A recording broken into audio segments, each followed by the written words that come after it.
அனைவருக்கும் வணக்கம். இந்தியா செய்த ஒரு மெகா மூவ்னால சீனாவுடைய ஒரு கனவு திட்டம் தவிடுபொடி ஆயிருக்குது அப்படிங்கிற செய்தி இப்பொழுது வெளிவந்திருக்கு நண்பர்களே. சீன ஊடகங்கள்லயே இது பெரும் பரபரப்பாக இப்பொழுது பேசப்பட்டு வருது. சீனாவுடைய கனவு திட்டம் அப்படின்னு கூட சொல்றாங்க. சீனாவுடைய மிகப்பெரிய திட்டம் இது அப்படின்னு கூட சொல்றாங்க.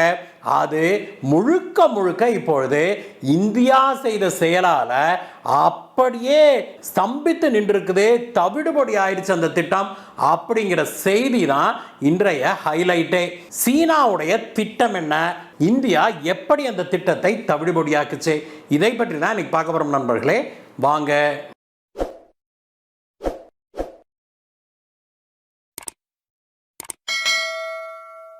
அடுத்த வாரம் பாகிஸ்தானுடைய பிரதமரான ஷெபாஸ் ஷெரீப் சீனாவுக்கு ஒரு முக்கியமான அரசுமுறை பயணமாக கிளம்புறார் நண்பர்களே. அந்த பயணத்தின் போது மிக முக்கியமாக சீனாவோடு ஒரு மிகப்பெரிய ஒப்பந்தத்தில் கையெழுத்திட இருக்கிறாரு. அந்த ஒப்பந்தம் என்ன அப்படின்னா, ஏற்கனவே சைனா பாகிஸ்தான் எக்கனாமிக் காரிடார் அப்படிங்கிற திட்டம் செயல்படுத்தப்பட்டு அது இப்பொழுது ஒரு மெகா சொதப்பலாக மாறி இருக்குது இல்லையா. அந்த திட்டத்துடைய இரண்டாவது ஃபேஸை தான், செகண்ட் ஃபேஸை தான் அவர் அங்கே சென்று ஷி ஜின்பிங்கோடு ஒப்பந்தம் போட போறாரு. அவர் சீனாவுக்கு வரவிருக்கிற இந்த வேளையில் இதுவரைக்கும் அந்த சைனா பாகிஸ்தான் எக்கனாமிக் காரிடார்ல என்ன நடந்திருக்குது, அதனுடைய நிலை என்ன, அதுல எந்த அளவுக்கு இஃபெக்டிவாக இந்த திட்டம் இருந்திருக்குது அப்படின்னு மிகப்பெரிய அளவில் சீன ஊடகங்கள் அலச ஆரம்பிச்சிருக்கிறாங்க. அதுல எல்லா ஊடகங்களும், எல்லா சீன ஊடகங்களும் சொல்கிற ஒரே ஒரு விஷயம் என்ன அப்படின்னா, இந்த சிபிஇசி திட்டம், பாகிஸ்தான்ல சீனா செயல்படுத்தி வருகிற இந்த மெகா திட்டமான சிபிஇசி திட்டம் மிகப்பெரிய ஃபெயிலியர் ஆயிருச்சு. தாங்க எதிர்பார்த்த மாதிரி ஒரு ஸ்மூத் செயலிங்காக இல்லை, தாங்க எதிர்பார்த்ததை போல பலனளிக்கவில்லை, அதாவது சீனா எதிர்பார்த்ததை போல பாகிஸ்தான் ஒத்துழைக்கவில்லை, பாகிஸ்தான் ராணுவம் ஒத்துழைக்கவில்லை அப்படின்னு பல்வேறு குற்றச்சாட்டுகளை அவங்க எழுப்புறாங்க. ஆனால் அடிப்படை ஃபேக்ட் என்ன அப்படின்னாக்க, அந்த சிபிஇசி திட்டம் ஒரு மிகப்பெரிய ஃபெயிலியர் ஆயிருச்சு, ஒரு மிகப்பெரிய தோல்வி அடைந்திருக்குது அப்படிங்கிறதா இந்த ஊடகங்கள் எல்லாமே மாற்றி மாற்றி வெவ்வேறு வார்த்தைகளில் வெவ்வேறு கோணங்களில் எழுதிக்கிட்டு வராங்க. இந்த திட்டத்தை சீன அரசாங்கம் ரிவ்யூ பண்ணணும் அப்படின்லாம் கூட சோசியல் மீடியால சீன மக்கள் பேச ஆரம்பிச்சிருக்கிறாங்க பெரிய அளவில். அதே சமயத்தில் இந்த ஊடகங்கள்லாம் இப்போ சிபிஇசி திட்டம் ஃபெயிலியர் ஆயிடுச்சுன்னு பேசுறாங்க இல்லையா, அந்த ஊடகங்கள்லாம் இது ஏன் ஃபெயிலியர் ஆச்சு அப்படின்னு ஒரு விவாதத்தையும் தொடங்கி இருக்கிறாங்க. அதை பற்றியும் அவங்கெல்லாம் நிறையவே எழுதியிருக்கிறாங்க. அவங்க பல்வேறு காரணங்களை சொல்றாங்க.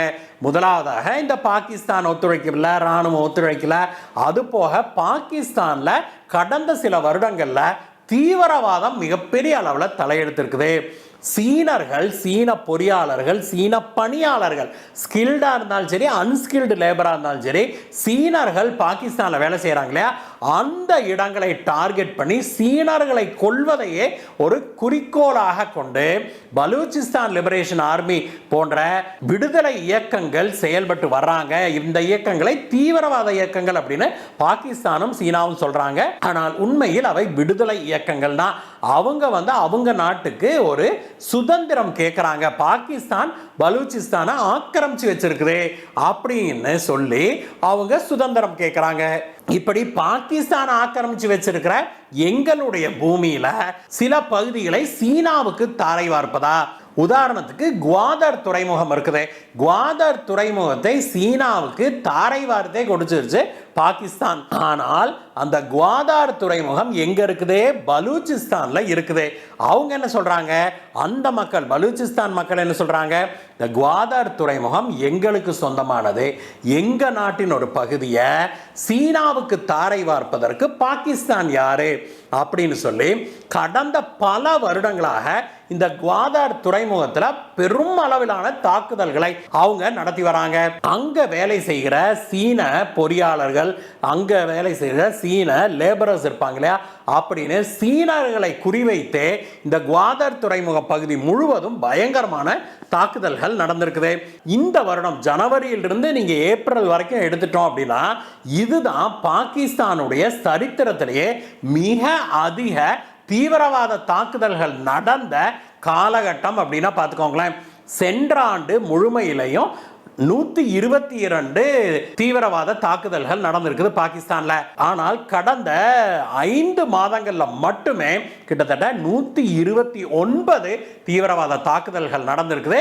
அந்த 129ல 123 இந்த பலூச்சிஸ்தான் மாகாணத்துல நடந்திருக்குதுன்னா பாத்துக்கோங்களேன். பலூச்சிஸ்தான்ல எங்க கை வச்சாலும் சீனர்கள் கை வச்சா உடனே அங்க வந்து வெடிக்குது அப்படிங்கறதான் பிரச்சனையாகவே இப்ப மாறி இருக்குது. இதற்கும் இந்த சிபிஇசி திட்டத்தை சீனா போட்டதே வந்து இந்த குவாதார் துறைமுகத்தை நம்பித்தான். என்னன்னா சுருக்கமாக சொன்னோம் அப்படின்னா, சீனாவில் இருந்து அரபு நாடுகளுக்கு வரணும் அப்படின்னா அந்த பக்கம் சுத்திக்கிட்டு கடல் மார்க்கமாக மலாக்கா ஸ்ட்ரெயிட்ஸ் வழியாக இந்துமா கடல்ல நுழைஞ்சு அப்புறம் தான் இங்க வரணும். எங்க ஆப்பிரிக்கா, அரேபியா எங்க போறணும்னாலும். ஆனால் அந்த மலாக்கா ஸ்ட்ரெயிட்ஸ் இருக்குது இல்லையா, அதனுடைய கண்ட்ரோல் கிட்டத்தட்ட இந்தியாவுடைய கையில தான் இருக்குது. ஏன்னா அந்தமான் தீவுகள்லேருந்து அது ரொம்ப பக்கமான ஒரு இடம்.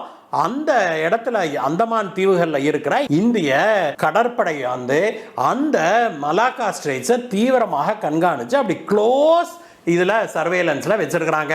அப்படி இருக்கும்போது நாளைக்கு ஒரு போர் ஏற்பட்டால் அந்த மலாக்கா நீரிணை வழியாக கப்பல்களை, சீன கப்பல்களே வர முடியாது, போக முடியாதுங்கிற ஒரு சூழ்நிலையை இந்தியா உருவாக்கும். இந்தியா வந்து அந்த மலாக்கா ஸ்ட்ரெயிட்ஸை கண்ட்ரோல் பண்ண ஆரம்பிச்சிடும். அப்போ சீனாவுக்கு எரிபொருளே போக முடியாது, எந்த பொருட்களுமே போக முடியாது. இங்க இருந்து சீனாவுடைய 80% இம்போர்ட்ஸ் இருக்குல்ல, அந்த நாட்டுக்குள்ள இறக்குமதி செய்யறாங்களே, அது எல்லாமே அதுல 80% இந்த மலாக்கா ஸ்ட்ரெயிட்ஸ் வழியா தான் வருது அப்படின்னா பார்த்துக்கோங்களேன்.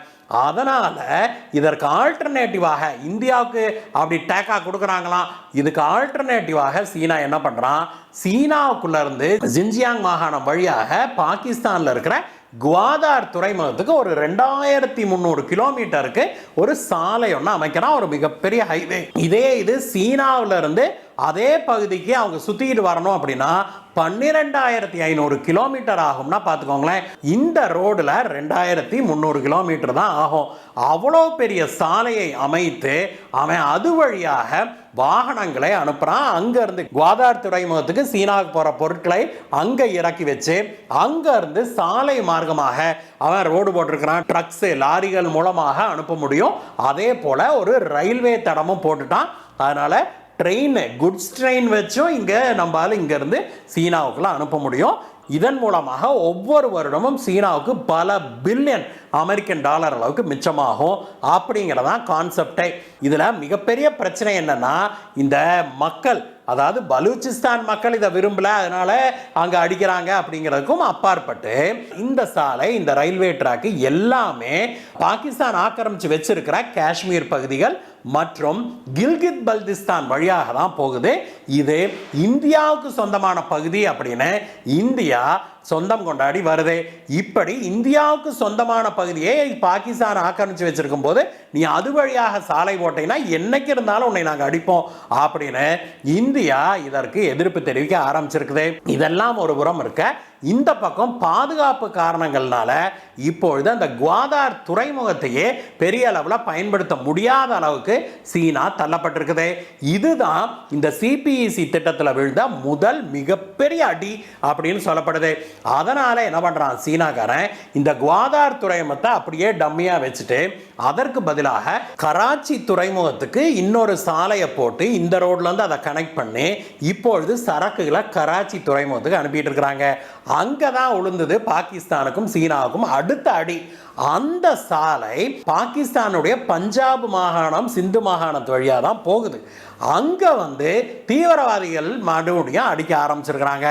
இப்படி எல்லா பக்கத்திலையும் தீவிரவாதிகள் நெருக்கடி கொடுக்கறதுனால இந்த சிபிஇசி திட்டத்துக்கு ஒரு மிகப்பெரிய பின்னடைவு ஏற்பட்டிருக்குது அப்படின்னு சொல்லணும். சரி, பாகிஸ்தான்ல இருக்கிற தீவிரவாதிகள் இதை அடிச்சா இந்தியா பேரை எதுக்கடா இழுக்கிறீங்க அப்படின்னு தானே கேட்குறீங்க. அங்கே தான் நண்பர்களே சூட்சமே இருக்குது.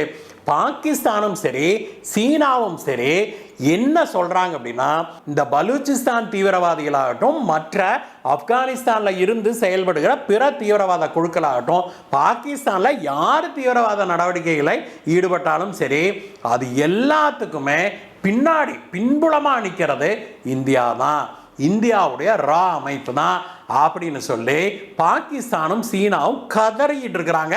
அந்த கதறில் கடந்த சில நாட்களாக சீனாவுடைய ஊடகங்கள் வாயிலாக நாம் பார்க்க முடியுது.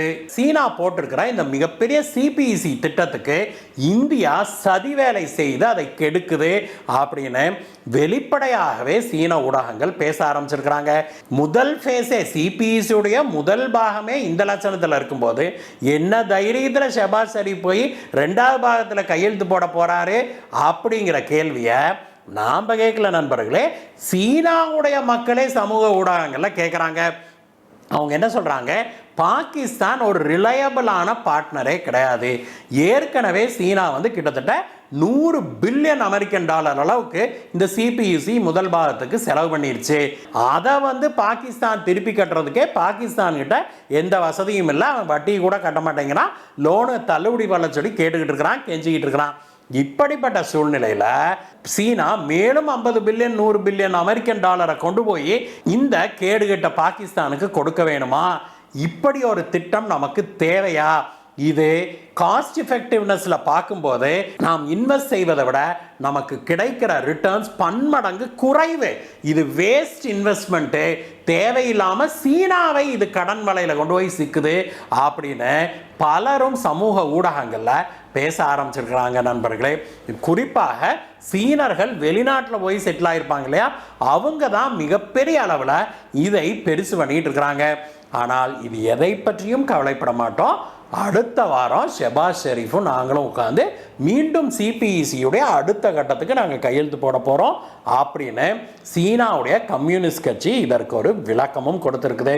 அதே சமயத்தில் சீன கம்யூனிஸ்ட் கட்சியோ சீன அதிகாரிகளோ இந்தியா தான் இந்த திட்டத்தை கெடுக்குது அப்படிங்கிறதை பற்றிய கேள்விகளுக்கு மட்டும் அவங்க வாயை திறக்காம மௌனமாகவே இருக்கிறாங்க. சீனாவுடைய மிகப்பெரிய மெகா திட்டமான இந்த சிபிஇசி திட்டத்துடைய தோல்விக்கு பின்னால் இந்தியாவுடைய கை இருக்கிறதா அப்படின்னு இப்பொழுது பல ஊடகங்களும் பேச ஆரம்பிச்சிருக்கிறாங்க. மேற்கத்திய ஊடகங்களை பொறுத்த வரைக்கும் அது உண்மையே, இந்தியாவுடைய கைதான் பின்னாடி இருக்குது.